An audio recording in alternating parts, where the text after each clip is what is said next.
Magandang gabi po sa inyong lahat. Kamusta po kayo?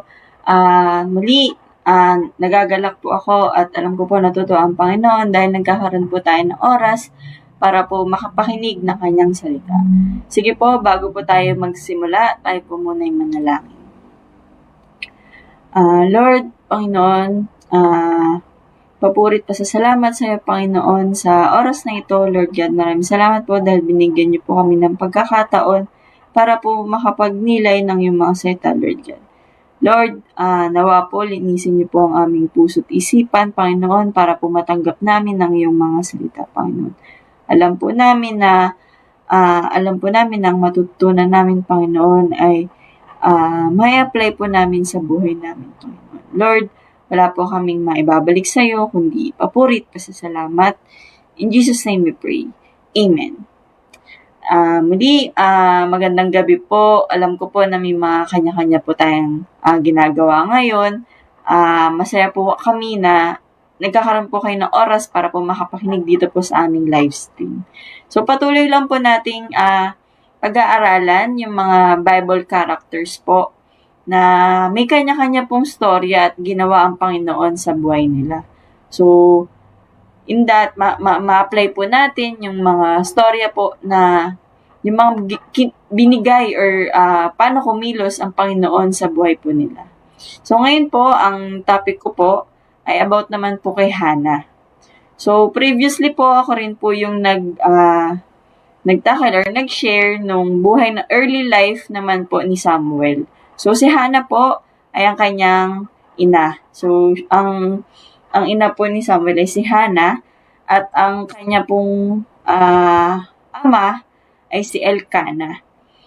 Context lang po sa buhay po ni Hannah. Maganda po yung storya niya. Alam ko po na bawat isa ay magkakaroon ng may mapupulot na naaral maging sa akin or sa bawat isa po sa atin, alam ko po nakikilos ang Panginoon sa gabing ito. Ang storya po niya ay mababasa po natin sa 1 Samuel verses 1 at chapter 1 to 2. So, may mga highlight na lang din po ako na verses sa mga susunod po nating slide. Pero sana po magkaroon po tayo ng oras para mabasa po yung dalawang chapter na to. So, maganda po na mahimay po natin yun. So, meron lang po mga points na may mga verses po tayong babasahin. Sige po. Dito po sa isang verse na to. Sa 1 Samuel chapter 1 verse 4 to 7, sabi po dito, on the day when Elkanah sacrificed, he will give portions to Penina, his wife, and to all her sons and daughters. So, nabanggit ko nga po dito na si Elkanah po ay ang ama ni Samuel. Pero may dalawa po siyang asawa that time. Si Hannah and si Penina. So, si Penina po, anong asawa niya na yon ay meron po siyang mga anak. All her sons and with sons and daughters. So, dito po nabanggit, but to Hannah, he gave a double portion because he loved her, though the Lord had closed her womb. And her rival used to provoke her grievously to irritate her, because the Lord had closed her womb. So it went on year by year. As often as she went up to the house of the Lord, she used to provoke her. Therefore, Hannah wept and would not eat. So nakita po natin dito sa verse pa lang po na to na nung time po or every year nag-offer po sila ang pamilya po ni Elkanah kasama po kanya-kanyang mga asawa at anak sa ating Panginoon.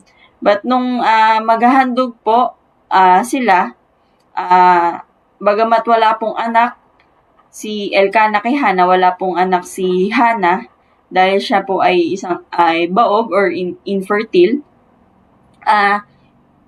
Dalawang portion pa rin po yung binigay ni Elkanah sa kanya para makapagbigay handog sa ating Panginoon. But yung her rival, yung nabanggit po dito, yun nga po si Penina, yung isang asawa po ni Elkanah, her rival used to provoke her. So parang nandun yung laging susumbat or pagtatanong lagi kay Hannah about dun sa hindi niya pagkakaroon ng anak. Because the Lord has closed her womb. So, tumagal daw po yun nung year by year kasi every year po sila nagsasacrifice sa house ng Panginoon. As often she went up to the house of the Lord, lagi po siyang pinaprovoke or parang lalo pa pong pinapamukha ni Penina na walang anak si Hannah. So, syempre po, sa part naman po ni Hannah, siya po ay in deep pain, kaya sabi po dito, Hannah wept and would not eat. So, hindi na siya makakain dahil nga po sa parang lungkot, yung sorrow, yung pain niya dahil hindi siya magkaanak. Kita po natin dito. So, mag-jump naman po ako dun sa next verse. Sa 1 Samuel 1, verse 10 to 11, sabi po dito, in her deep anguish, Hannah prayed to the Lord, weeping bitterly. And she made a vow, saying, Lord Almighty, if you will only look on your servant's misery and remember me, and not forget your servant, but give her a son, then I will give him to the Lord for all the days of his life, and no razor will ever be used on his head. So, kada po kakausapin niya ang Panginoon, talaga pong nasa deep, mababang kalagayan na po talagang in pain na po si Hannah or desperate na yung prayer niya sa ating Panginoon. Talagang iniiyak na po niya kay Lord yung gusto niya na magkaroon siya ng anak. At sinabi po dito sa prayer niya, he made a vow. So, nangako siya sa Panginoon na kapag binigyan siya ng anak, remember me and not forget your servant, but give her a son. So, kung pagkakalooban daw po siya ng anak, sinabi po niya na yung anak po niya, I will give him to the Lord for all of the days of his life. So, i-offer niya yung ipagkakaloob ng Panginoon na anak sa kanya. So, ito yung naging vow niya. Ito yung naging prayer niya sa Panginoon. Jump na po ako dun sa next verse. Di ba po, napakaganda po nung nagiging flow ng buhay po ni Hannah dahil in pain siya na alam po niya na hindi siya nag-conceive or wala siyang capability mag-conceive. Talagang nilapit niya po yun sa Panginoon. Mag-jump na po ako sa susunod na verse. Dito naman po, kung mapansin po natin, ang ganda na po ng flow po ng buhay ni Hannah. So, dito po sa 1 Samuel verses 1 to 19, chapter 1 verses 19 to 20. Sabi po dito, early the next morning, they arose and worshipped before the Lord, and then went back to their home at Ramah. Elkanah made love to his wife Hannah, and the Lord remembered her. So in the course of time, Hannah became pregnant and gave birth to a son. She named him Samuel, saying, because I asked the Lord for him. So napakaganda po, nakita po natin dito na yung prayer po ni Hannah sa ating Panginoon ay naging answered prayer na po agad nung time po na ito, sabi po nito, the Lord remembered her. Hannah became pregnant and gave birth to a son. So, ang pinangalan po niya, yun nga po si Samuel, na ang meaning po is, I asked the Lord for him. Then sa 1 Samuel chapter 1 verses 21 to 22, and when her husband Elkanah went up with all of his family to offer the annual sacrifice to the Lord and to fulfill his vow, Hannah did not go. She said to her husband, after the boy I weaned, I will take him and present him before the Lord, and he will live there always. So sa part na to, babalik na nga po sila dun sa para po maghandog ng sacrifice, ng annual sacrifice nila sa ating Panginoon. Hindi po sumama si Hannah para po maalagaan muna niya yung kanyang anak na si Samuel or para mapalaki muna niya hanggang sa kaya na nitong humiwalay sa kanya bilang ina, at doon niya na po gagawin yung vow niya or yung pinangako niya sa Panginoon na ibibigay niya kanyang anak para po mabuhay at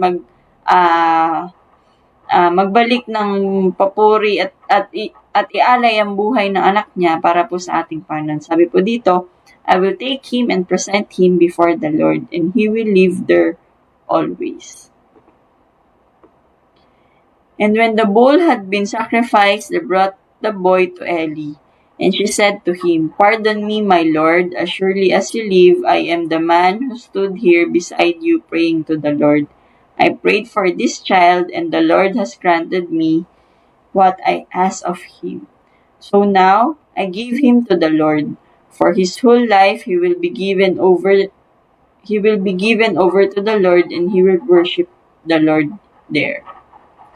So dito po, talagang finulfill na po ni Hannah, dahil binigyan siya ng grant ng Panginoon yung kanyang kahilingan na magkaroon ng anak, at sinabi po niya na bibigyan siya ay i-offer niya to.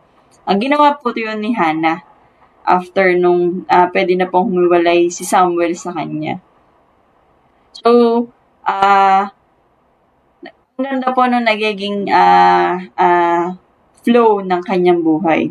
Yung susunod naman po sa chapter 2, dito na po yung Thanksgiving ni Hannah. So, after na mag-grant yung prayer niya, nagpasalamat siya sa Panginoon. So, then Hannah prayed and said, My heart rejoices in the Lord. In the Lord my horn is lifted high. My mouth boasts over my enemies, for I delight in your deliverance.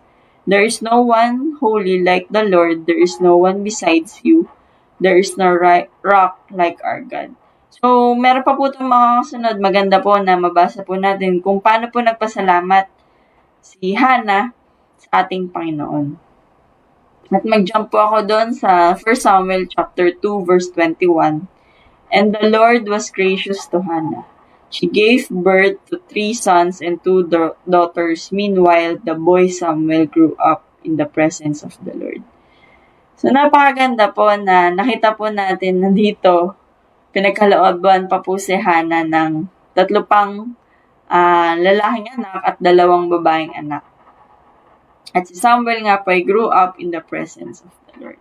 So, ano po ba yung mga lessons or keynotes natin sa buhay po ni Hannah? Kasi po, napakaganda po nung flow niya. Parang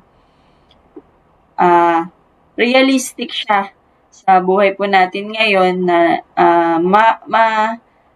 makikita po natin yung sarili natin sa kahit anuman po yung pinagdadaan natin or current season po natin, makaka-adapt, makarelate po tayo sa buhay ni Hannah. So, ano po ba yung naging makukuha nating aral dito? Kung paano po kumilos ng Panginoon sa buhay niya? Una po is yung the power of persistent prayer and surrendering of heart to God. Ang ganda po ng story ni Hannah kasi tinuturuan po tayo nito na kung paano po tayo magkaroon ng heartfelt prayer or yung consistent na panalangin sa ating Panginoon. Kasi po siya po, kung babalikan po natin, talagang persistent siya despite the years of yung hindi siya nagbe-bear ng child, siya nagko-conceive. Hannah did not give up on God. She turned to prayer when faced with pain, pouring out her heart to God with deep emotion and faith. So, parang kinip po niya yung faith even when answer seems delayed. So, may mga pagkakataon din po sa buhay natin na alam ko po about isa, may kanya-kanya po tayong panalangin sa ating Panginoon na hindi po talaga natin masurrender fully kay God dahil in pain tayo.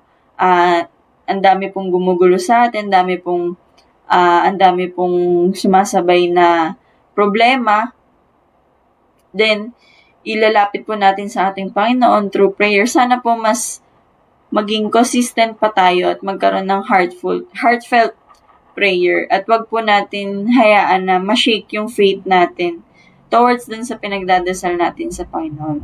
So, offer your prayers to Him with the open heart and ready to accept His plans over your own.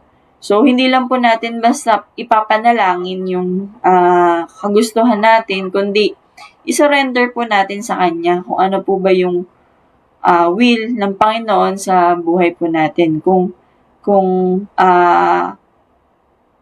meron po, kung naayon po ba yung kagustuhan natin sa kagustuhan niya, nawa po ganun po yung maging prayer natin lagi sa Kanya. Parang yung story po kasi ni Hannah's prayer was not about asking for a child. Hindi lang po basta siya nanghihingi ng anak. But it was a prayer of surrender. So, sinurrender niya rin po sa Panginoon yung kagustuhan niya na yon. At pinangako pa po niya na i-dedicate niya yung anak niya, yung magiging anak niya sa ating Panginoon. Bago pa siya mag-conceive or magkaroon ng anak. So, nandun na yung willingness na nakita natin kay Hannah dun sa kanyang panalangin. So, tayo po ba, alam ko po na ang bawat isa ay may kanyang panalangin, pero naisip po ba natin kung kaya din po ba natin isurrender kung ano man po yung bagay na gustong-gusto natin or kailangan po nating i-let go para po ang will ng Panginoon ng masunod. So, si Hannah po fully trusted God with the answer, and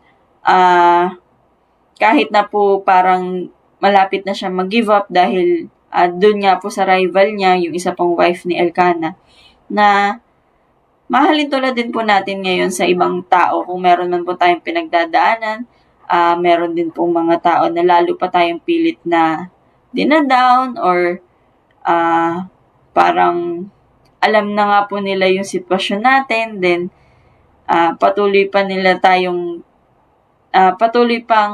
pinapaalala sa atin kung ano yung mga problema na yun. So, hindi po natin maiwasan yun, pero pag sinurrender po natin yung desires and request natin sa ating Panginoon at willing po tayo na mag-trust sa will niya, even na ina-require na giving, even if it requires giving up what you have asked for, sana po magkaroon po tayo ng open heart para po sa ating Panginoon. Isa pa pong ma-apply po natin is God sees and hears the cry of the heart. His timing is always perfect. Nilagay ko po dito yung word na always kasi po talaga pong laging nasa tamang pagkakataon ng ating Panginoon. He knows what is best for you and His plan will unfold at the right moment. So, sa kwento po ni Hannah, nag-wait po siya ng ilang years para po magkaroon ng anak. Her waiting period was long, filled with emotional pain and sorrow. But in God's timing, He answered her prayer. So, makikita po natin na always perfect po yung timing niya, even if it seems like na parang silent ang ating Panginoon or dinedelay niya yung response niya. Lagi po niya tayong naririnig. Lagi po niyang nakikita kung ano yung desire ng puso natin. Ano man po yung may mga prayer, alam ko po na may kanya-kanya po tayong panalangin na minsan kahit di po natin nasasabi isa-isa or hindi po natin kaya i-translate sa mga salita yung gusto nating sabihin, alam ko po na kaya ng Panginoon na maintindihan nyo, nakikita po niya kung ano yung gusto natin. Kaya kung minsan nagdadasal po tayo ng hindi po natin naramdaman na nakikinig ba siya or parang tahimik lang siya, dinedelay niya yung response niya, huwag po sana tayong panghinaan ng loob dahil yung timing po talaga ng Panginoon ay perfect. 'di ba po na nabanggit nga po doon sa isang kaninang binasa po natin sa 1 Samuel verses 1 to 5 na chapter 1 verse 5, but the Lord had closed Hannah's womb. So talagang wala nang chance si Hannah na mag-conceive or magkaroon ng anak. Pero doon po sa verse 19, and the Lord remembered her. So in the course of time, Hannah became pregnant and gave birth to a son. So yung timing ng Panginoon, alam niya kung kailan niya ipagkakaloob yung will niya para sa atin. Dito pinapakita na naririnig po ng Panginoon yung pain tsaka yung mga iyak po natin na nilalapit natin sa Panginoon, even when others may not understand or even mock us. So minsan questionan tayo ng mga taong nasa paligid natin na bakit hindi ka pa gumagaling? Ano nangyari sa'yo? Di ba Christian ka naman? Or bakit hindi ka pa natatanggap sa trabaho mo? Or bakit hindi ka pa bumibili ng bagong sasakyan? Hindi pa kayo lumilipat ng bahay? Maraming questionable na mga questions na binabato sa atin o sumusubok talaga ng nung situation natin na lalo pa tayo nakakaramdam ng pain and sorrow. Pero nakikita yun ng Panginoon pag nilapit natin sa Kanya na tayo ay nasasaktan, tayo ay nalulungkot. Naririnig po niya yun na nilalapit natin sa Kanya. Kaya wag po tayong panghinaan ng loob dahil His timing is always perfect. Gaya po ng ginawa niya sa buhay ni Hannah. Isa pang keynotes or points or lessons na makukuha po natin sa buhay ni Hannah ay yung gratitude and praise in all circumstances. Yung after po kasi nung pag-answer po ng Panginoon sa panalangin ni Hannah, nag-offer po siya, she offered a beautiful song of thanksgiving and praise. Hannah's heart overflowed with gratitude to God for His goodness.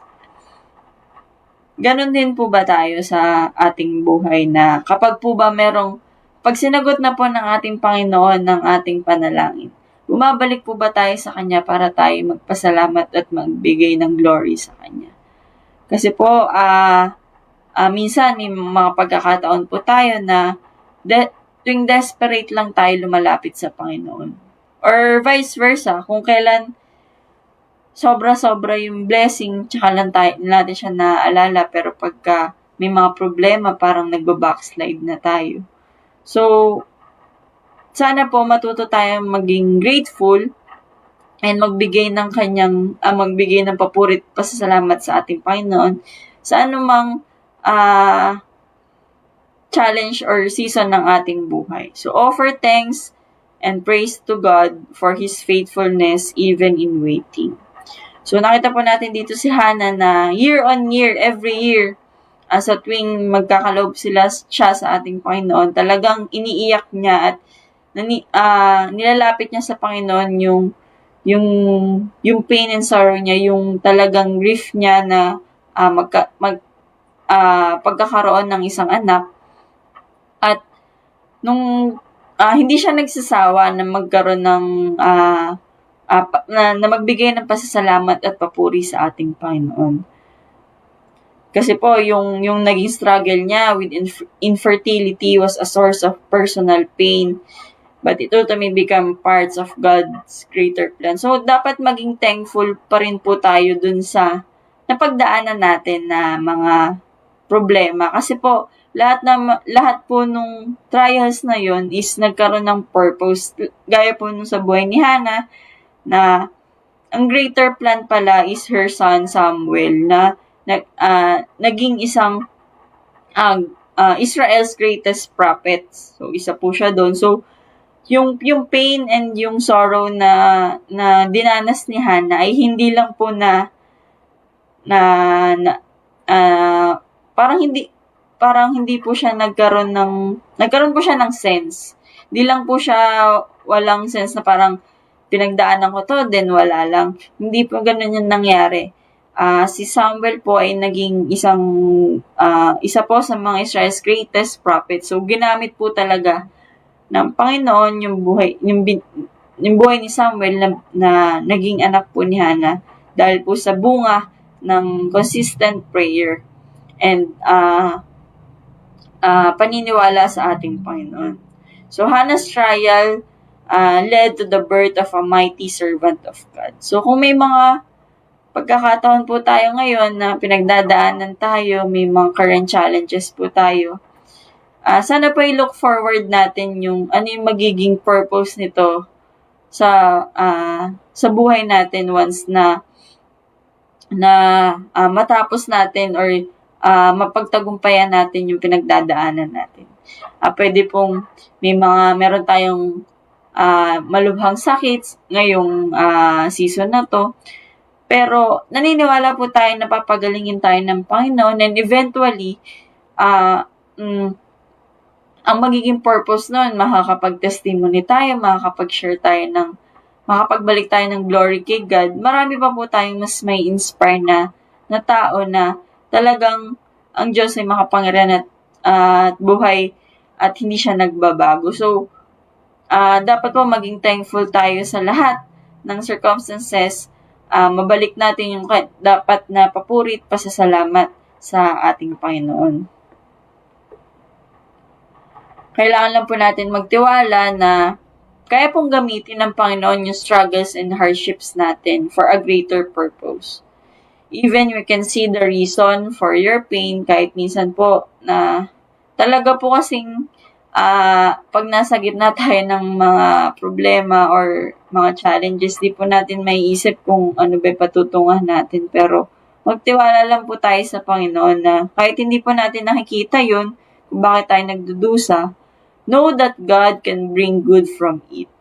And He will use your life for His glory.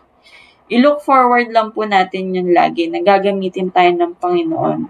Magiging testimony din po yung test na binigay niya sa atin. Hindi naman po tayo magkakaroon ng testimony kung walang test, di ba po? So, sana po ma-encourage tayo na talagang maging grateful and magbigay ng praise sa ating Panginoon. At isa pa po, panghuli, obedience to God brings blessings. So, God can restore, multiply, and bless abundantly when we walk in the obedience and faithfulness to Him. Napakaganda po nito dahil dun po sa story ni Hannah, kung papansin po natin na nung time na binigay na po ng Panginoon si Samuel or natanggap na po niya yung anak niya, kaya naman po ni Hannah na i-keep na lang si Samuel or hindi na lang gawin yung vow niya, di ba? Pero, she faithfully fulfilled her vow and dedicate him to the Lord. Yung obedience po niya ni Hannah brought blessings. Not only did she have more children, but she also received the joy of seeing Samuel grow into a godly man who greatly impacts Israel's future. Napakaganda po, di ba, na pag natanggap na po natin yung pinapanalangin po natin and nabalik natin yung glory kay Lord, patuloy lang tayo dun sa pag-obey at pagiging faithful sa Kanya. Kayang-kaya pa po ni Lord na i-multiply yung blessing na yun. Abundantly, higit pa po sa kaya po nating ma-imagine. Kasi po si Hannah, isa lang hiniling niyang anak, pero napaka-gracious ng Lord sa kanya na sabi po dito, and the Lord visited Hannah so that she conceived and bare 3 sons and 2 daughters. And the child Samuel grew before the Lord. So, blines pa po siya. Hindi lang po isa yung naging anak niya, kundi nadagdagan pa po ng 5. So, ano pa po yung hindi kayang gawin ng Panginoon sa buhay po natin. Di ba po, ang kailangan lang po nating gawin is maging consistent sa ating prayer, i-surrender sa Kanya, magkaroon tayo ng patience para habang nag-aantay ng response or yung will niya para sa atin, magkaroon tayo ng grateful heart and makita natin yung joy in waiting. So, yung pag-obey din sa ating Panginoon, even when it is difficult or nire-require ng sacrifice, ang Panginoon po, nire-reward niya po yung mga faithful sa Kanya at sa Kanyang mga salita. When we choose obedience, we align ourselves with God's blessing. So, hindi po tayo bibiguin ng Panginoon. Kung alam po natin sa sarili natin na binibigay po natin yung tiwala natin sa Kanya at nag-o-obey tayo sa Kanyang mga salita at faithful tayo, hindi po tayo babaliwalain ng Panginoon, naririnig po niya at nakikita po niya yung mga ginagawa natin. It shows that God can restore, multiply, and bless abundantly when we walk in obedience and faithfulness to Him. So, napakaganda po na ganun din po sa buhay po natin na ang Panginoon po magbibigay yan higit pa at sobra-sobra. Basta lamang po patuloy po tayong magtiwala sa Kanya. So, sabi po dito, Hannah's story teaches us that faith, patience, and obedience in the midst of hardship are key to receiving God's blessings and seeing His purpose fulfilled in our lives. So, sana po, pagpatibayin pa po natin pananampalataya sa ating Panginoon. Magkaroon po tayo ng patience or yung joy in waiting and yung obedience in the midst of hardship. Yun po yung magiging key para po ma-receive natin yung God's blessings. Gaya po nung ginawa niya sa buhay po ni Hannah. Kung paano mo niya pinagdasal na from being infertile, na hindi po siya makapag-conceive, pinagdasal yung gusto niya sa Panginoon, binigyan siya at dininig siya ng ating Panginoon, at ginawa niya yung vow niya, dinedicate niya ang kanyang anak para po ialay yung buhay na to sa Panginoon. At dahil obedient siya, lalo pa po siyang blessed ng Panginoon. So, sana po tayo din makuha po natin yung ganong ugali or yung ganong pong feature na matuto po tayo magtiwala sa ating Panginoon, wag po tayong mapapagod na maghintay sa kanyang plan or yung timing niya para sa buhay po natin. At ganoon din po tayo sa iba. Alam po natin na may mga iba't iba po tayong pinagdadaanan. Kaya maging blessing din naman din po tayo sa iba at tulungan po natin yung isa't isa para po in the season of waiting or yung kung meron man po tayong hinihiling sa Panginoon, sama-sama po natin na ipapanalangin ng bawat isa. Alam ko po na kayo rin po, meron din po kayong mga prayers and desires sa puso nyo. Naniniwala po ako na naririnig po tayo ng ating Panginoon. Kaya, nawa po, lumakas po yung ating faith at nagkaroon po tayo ng hope kung ano man po yung current prayer nyo po sa ating Panginoon. Sige po, bago po tayo maghiwa-hiwalay, bago po mag-end po yung service po natin is manalangin po muli tayo. Lord God, muli, maraming salamat, Panginoon, sa gabing ito, Panginoon. Maraming salamat dahil napakaganda po na natutunan namin ngayong gabi sa buhay po na ginawa niyo sa buhay po ni Hannah. Lord, alam po namin na ang bawat isa na na meron po kaming mga kanya-kanyang kahilingan sa iyo, Panginoon. Alam po namin na naririnig niyo po kami, nakikita ang bawat problema, ang bawat pinagdadaanan ng bawat isa. Alam ko po na alam po namin na hindi po niyo po kami papabayaan, Lord God. Alam ko po na kung ano po yung will nyo, yun po yung masusunod at ibibigay nyo sa amin sa inyong timeline, Lord God. Lord, tulungan niyo po kami na magkaroon ng puso na masurrender namin sa iyo ang mga plans namin, Panginoon. Nawa po, linisin niyo po ang aming puso na natanggapin na hindi lang po basta plano namin or timeline namin yung masunod, kundi ang will niyo, Lord God. Lord, tulungan niyo po kami sa anumang season na pinagdadaan ng bawat isa, kung nasa paghihintay po kami ng kagalingan, ng yung mga blessing, Lord God, ng financial breakthrough, ng relationship restoration, Panginoon, ano man pong kahilingan, Lord God, ng bawat isa, Lord God, mapasalamatan ka namin, Panginoon, dahil alam po namin na may purpose po lahat ng ginagawa niyo po sa amin. Hindi po kami magsasawa, Panginoon, na ilapit sa iyo yung mga desire po namin, at naniniwala po kami, nagtitiwala po kami sa iyo, Panginoon, dahil po kayo po ang Diyos na hindi nagbabago. Kayo po ang Diyos na nagbigay ng milagro sa buhay po ni Hannah. Kayo pa rin po ang Diyos na pinaglilingkuran namin ngayon, Lord God.